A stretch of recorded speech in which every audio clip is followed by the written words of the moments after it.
The Mimic from Tales from the Pizzaplex Book 6, Nexi, has taken FNaF theorists across the community by storm. I'd recommend watching my summaries for the stories in Nexi before watching this video, especially my summary for the Mimic, because in this video I'll be going over all the theories that have sprouted from me after I read the story. Almost everyone is now latching onto this idea that Burntrap isn't actually William Afton and that he's gone for good, but I'm not so sure. We know now that the Mimic and Glitchtrap are not William Afton, but are we really certain that Burntrap isn't? Are we really certain that William Afton is gone for good? Because honestly, I doubt it. That and a whole lot more is what we're going to be talking about in today's video.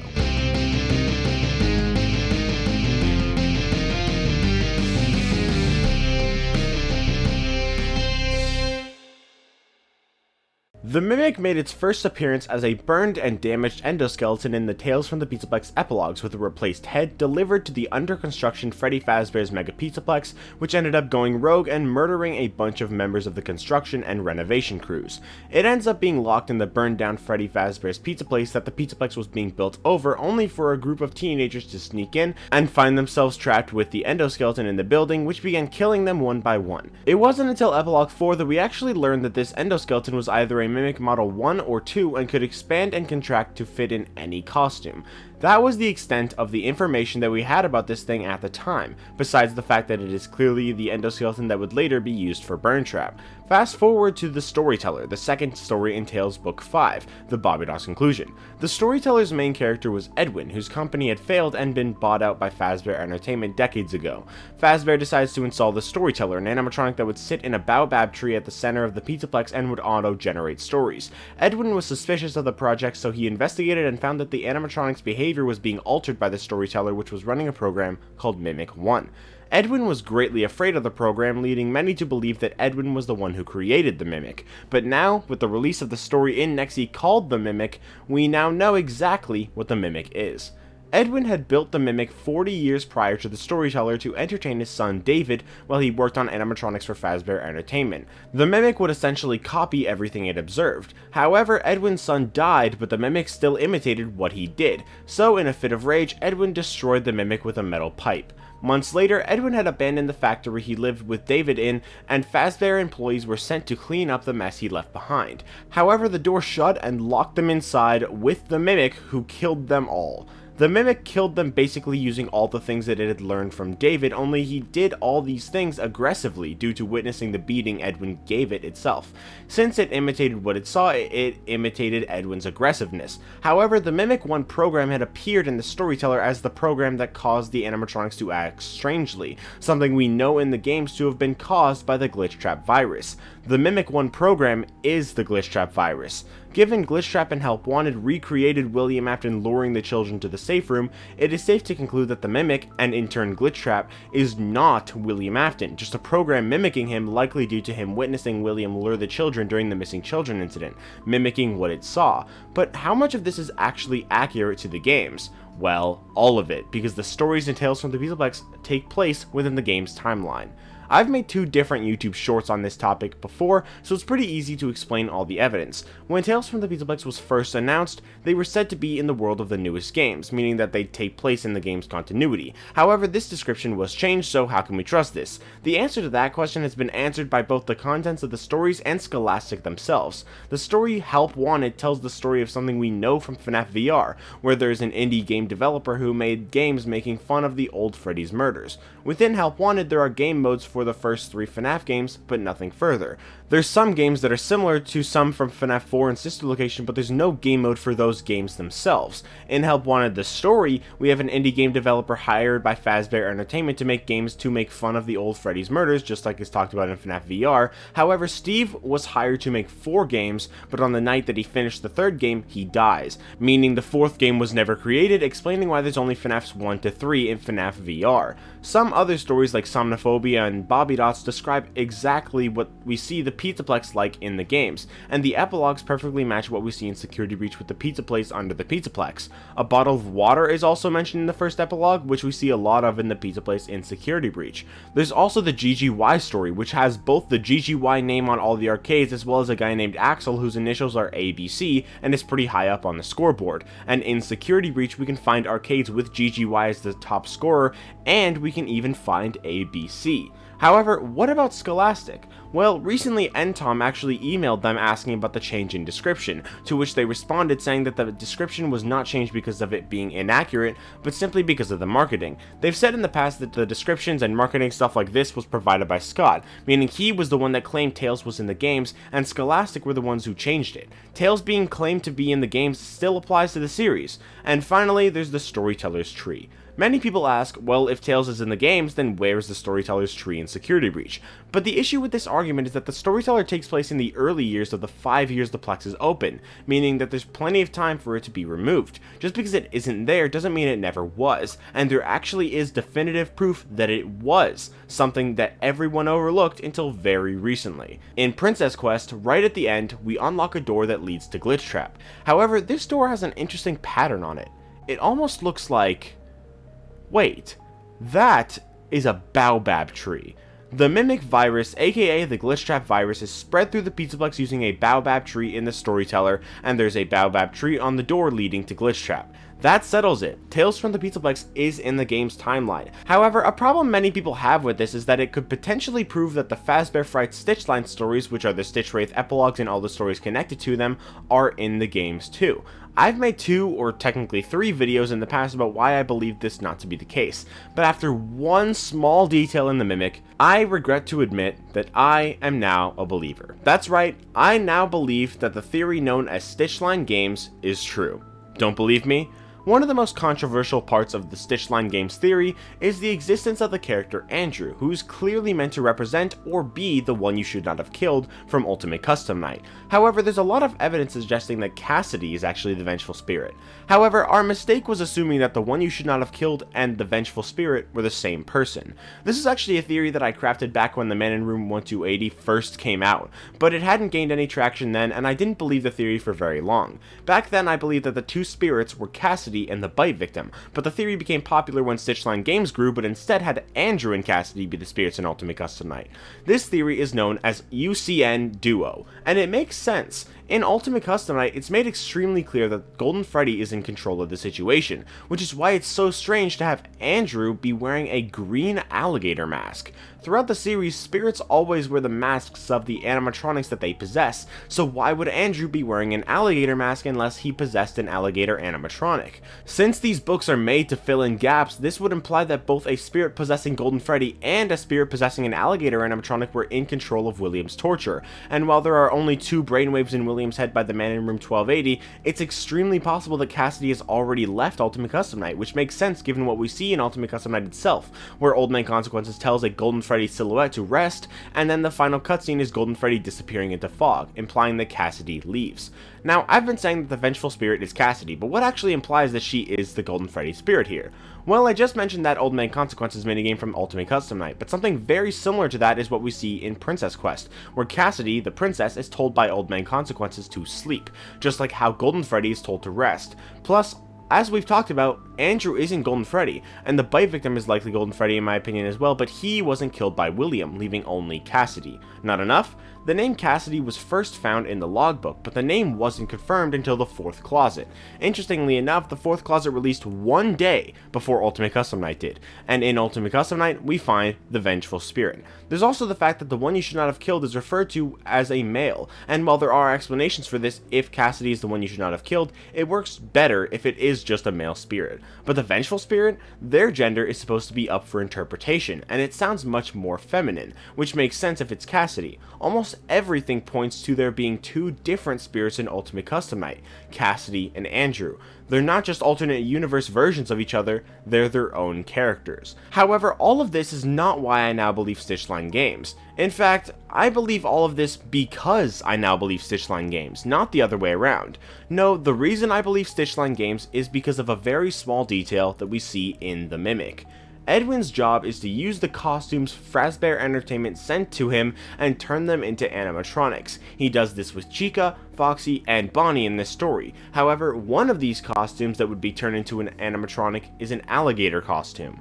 Fazbear Entertainment had an alligator costume in the 1980s, which perfectly aligns with Andrew being killed by William and wearing an alligator mask. Up until now, there was no reason to believe that there was an alligator animatronic that Andrew could even possess, but now we know for a fact that Fazbear Entertainment did have an alligator animatronic in the 80s, perfectly aligning with Andrew's existence. Andrew is essentially a forgotten victim, one we didn't learn about until the game he became important in. That's why there's 7 victims in Toy Chica the high school years, and that window one is not about Midnight Motorist. Instead, it makes sense that that one is the puppet, since Charlotte died outside while looking in through a window. Andrew was that 7th victim, the one in Chica's backpack that many people overlooked. And I think that I was interpreting the FNaF World Update 2 map correctly, with the 7th victim there being the bite victim because his death was not caused directly by William, and Andrew not being there because maybe he just wasn't planned at the time, or because he's just the forgotten victim. This also explains Frailty. I've talked in the past about how I think the Frailty could work without Stitchline Games being only someone similar to Eleanor rather than her herself,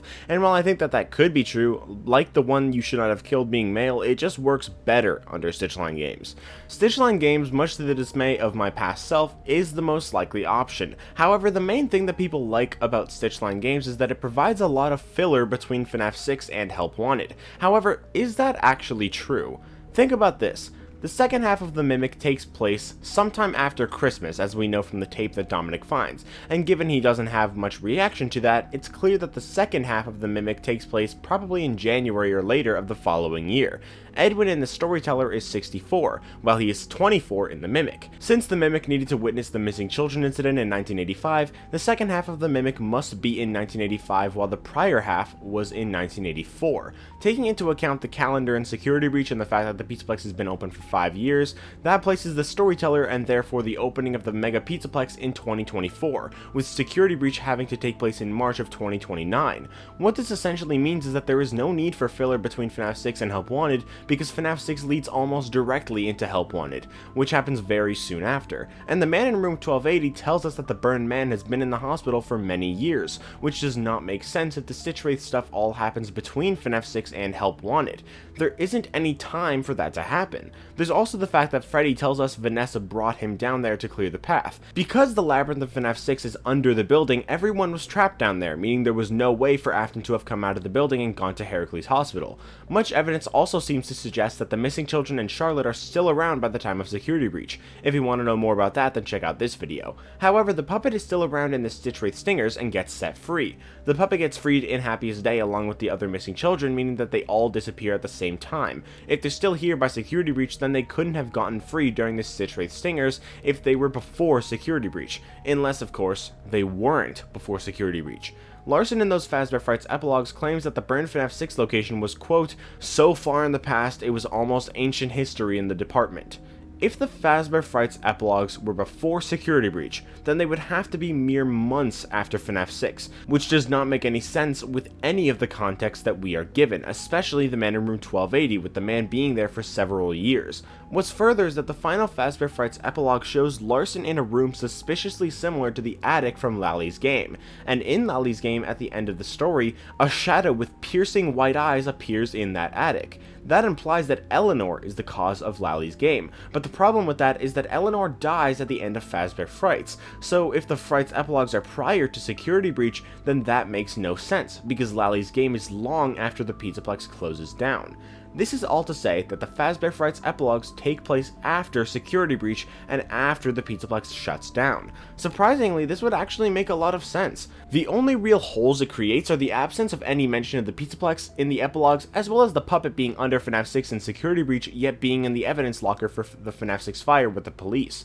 However, these are pretty easy to explain. The Plex being built over the burned location is all that could have been relevant, but the evidence they felt they needed was probably already acquired. The FNaF 6 Pizzaplex pizzeria isn't actually visited at all within the epilogues, only the evidence locker with the puppet inside. It could have been that after the Pizzaplex was shut down that they went back down and retrieved more stuff, including the puppet who they threw in the evidence locker. But the Fazbear Frights epilogues being after security breach would explain how Afton ended up in Heracles Hospital. He couldn't have been there before that because he would have been trapped underground, but maybe Ruin could possibly show how he makes it up to the surface and how he gets brought to the hospital. And that also explains Golden Freddy leaving being a decision made by Cassidy after security breach, as she realizes that keeping Afton alive to torture him just forces everyone else to stay behind and opens the door for more bad things to happen. Ultimate Custom Night starts off taking place right after FNaF 6 and then continues to take place after security breach. It's still going on during security breach, stops for a second, and then it continues again. Cassidy learns her lesson, but Andrew doesn't, leaving him to be the only spirit left torturing Afton later on in the Man in Room 1280, which is why there are only 2 brainwaves instead of 3. Then Afton blows up, things get infected by Eleanor, who grows to power, probably using the 4th Charlie Bot body if that does exist in the games, and that sets everything into motion, leading to Afton's eventual true death, and later Eleanor's. This explanation just makes so much sense, and it fixes at the very least some of the issues that I've had with Stitchline Games and discussed in videos in the past. The only other option that can explain all this stuff away is Splitline Games, which is a theory that states that the Stitch Wraith elements like Andrew and Eleanor's existence are in the game's timeline, but by the time of FNaF 6, the story splits into 2 different stories, one being the Stitch Wraith stingers and the other being the security breach era. But the main problem with that is that Afton would still be trapped under the Pizzaplex, meaning the Man in Room 1280 couldn't have split directly from FNaF 6. Therefore, Stitchline Games with the Stitch Wraith stingers being after the Pizzaplex makes more sense. But there's just one small hole in all of that, and it comes back to what we talked about right at the beginning of the video. The Mimic is not Afton. Glitchtrap is not Afton, so how would Afton still be around by the Stitch Wraith stingers if they are after security breach? Well, just because the Mimic isn't Afton doesn't mean that Burntrap isn't. I mentioned earlier that Princess Quest has essentially the same scene as the Old Man Consequences minigame from Ultimate Custom Night, with Cassidy here trying to stop Glitchtrap and that conversation with Old Man Consequences happening both while William was in Ultimate Custom Night and while Glitchtrap was already around. That means that Ultimate Custom Night was still going on by the time of security breach, like I said a little bit earlier. Afton is still inhabiting his own body and he's being tortured, but then there's the body we see on Burntrap, which given the context would have to be Afton's body. I mean, why would it be someone else's? That is further supported with what I mentioned earlier with the Glamrock Freddy thing. Glamrock Freddy was forced to clear the path down here, but there's nothing here that has anything to do with Vanny's goals, except of course William's body. It's likely that the Mimic wanted to become Afton rather than just imitating him, so he forced Vanessa to combine Afton with the Mimic, and that's what created Burntrap. William Afton is Burntrap. If his body is the only thing here that pertains to the Mimic's plans, and there's a body on the Mimic who is mimicking Afton, logic tells us that that body is Afton's. And with the spirit still being a part of his body as he is in Ultimate Custom Night, he would still be possessing Burntrap too. With the Mimic's programming, he's now more powerful than ever, able to fight off against Andrew, who is still within his body, and stopping Andrew from being able to torture him. So that's all done. Tales from the Pizzaplex and the Fazbear Frights Stitch line are in the games, and the Mimic is mimicking Afton because he witnessed the missing children incident and wanted to become Afton, so Vanessa combined him with Afton, creating Burntrap. Ultimate Custom Night was caused by both Andrew and Cassidy. Cassidy learned her lesson and left Afton behind, but Andrew didn't, until suddenly he did, and then the Stitch line happens. Hey guys, I just came up with an idea while I was editing. It works under both Stitchline Games and Splitline Games, though it would work a little bit differently under each, so I just wanted to explain a little idea I had. In the Stitch Wraith epilogues, the Stitch Wraith has no head, it's just the body. So it's possible that since the head of the Mimic was destroyed, that the Stitch Wraith endoskeleton is actually the Mimic. Under Stitchline Games, this could work if the Mimic just came from after Afton died, and maybe he was separated from the suit, like his flesh and stuff was separated from the suit, and then what was left of his spirit remained on the endoskeleton, and that's how Afton ended up in the Stitch Wraith, rather than actually being attached to Andrew through Fetch. Or both could happen, or it is from Fetch, but it also could be possible that it was from the endoskeleton. Under Splitline Games, it could be that the Mimic didn't end up going on to become Burntrap because the Pizzaplex never opened up, so then that endoskeleton was was collected by Phineas, and then that was used to create the Stitch Wraith, and since there's so much agony in that endoskeleton, that's why the Stitch Wraith was so powerful, and then Afton obviously came in through Fetch and all that stuff, and then that's why the Stitch Wraith becomes powerful and stuff. Anyway, that's just a side note I had. I just wanted to mention that because I thought of it while editing, so I just thought I should mention it for the video. So enjoy the rest of the video, guys. But there's just one more thing to talk about, and that was expanded on in the Mimic, the sticky note room. The reason this is so interesting is because Edwin's factory has double doors that close and lock behind you, just like the doors into the sticky note room. Within the factory, Edwin's son and the Mimic actually use crayons and stuff to draw on colored construction paper. Edwin's factory is the sticky note room, and the sticky notes are actually just the construction paper that David and Mimic drew on. What is interesting about these sticky notes is that they seem to be two different people talking to each other, yet there are three different styles of drawing, implying that there are three different people here. The one with the binary code is the Mimic because he's a robot, and the line of "This is my home, leave" is also him, as he gets more advanced as he's telling the workers that were sent to the factory like Dominic, Harry, and Glenn to leave because the factory is his home. This style of writing is also used to say ice cream, which is what the Mimic gestures for after David dies about halfway through the Mimic and right before he is beat up by Edwin. The one in the thicker crayon is written by David, which makes sense with the words you and me being used referring to himself and the Mimic, and it continuously talks about him being friends with the Mimic forever and ever, playing games, and also gifts, which makes sense as the Mimic was kind of a gift for David, a friend. And finally, the one in thinner and less bold writing. This is Charlotte, at least in some form. Charlotte is the one who sets up Happiest Day, making sense of the birthday stuff. There's a bunch of stuff regarding friends, aligning with her, the missing kids, and the bite victim. There's also a drawing of a plush Freddy, which makes sense to be Charlotte, as I discussed in the past why Charlotte is the most likely person to be the Fredbear plush in the final minigame of FNaF 4, which I will be doing a video solely on in the future. That's become quite a controversial idea, especially after MatPat suggested it was Afton instead, but if you want to know more about why it's Charlotte, check back on part 1 to my timeline video. But anyways, back to the sticky notes. The handwriting for this character also almost perfectly matches Charlotte's handwriting as we see it in the Silverized graphic novel. But that's the sticky note room solved. Most of the sticky notes are the conversations between David and the Mimic, and there's also Charlotte, who might be writing this as she possesses a staff bot or something like that, or as she becomes more aware in some new body, remembering her past and all of that stuff. That last part I'm not entirely confident about, but I am pretty decently confident that Charlotte, David, and the Mimic are the characters writing in the sticky note room. But that is everything that I wanted to talk about for this video. This theory was pretty important to the greater Security Breach lore, so I hope I delivered well on my quite unique observations on the Mimic story, and my very different opinions on already controversial topics like Afton still being around and Stitchline Games. Even if you disagree with the theory, I do hope you enjoyed the video because I did put a lot of work into crafting the theory, and I'd really appreciate it if you left a like and subscribed if you wanted to. With all these things now having a conclusion that I think I'm pretty satisfied with, all that's left to solve now is how this all fits together as a story, so stay tuned for part 3 of my FNaF timeline. But that's going to be all for this video, and I'll see you all in the next video. Bye guys!